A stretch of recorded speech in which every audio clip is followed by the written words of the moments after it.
কি গো বড় বৌমা, আটি খেতা করে ছেলেকে নিয়ে পড়ে থাকলেই চলবে? 5টা বাজে, চা করনি কেন? এই যে গরম গরম চা।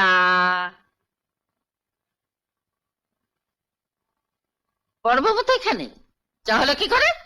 যেমন করে চা হয়, প্রথমে গ্যাস জ্বালালাম, তারপর তাতে জল ফুটিয়ে চায়ের পাতা ভিজিয়ে।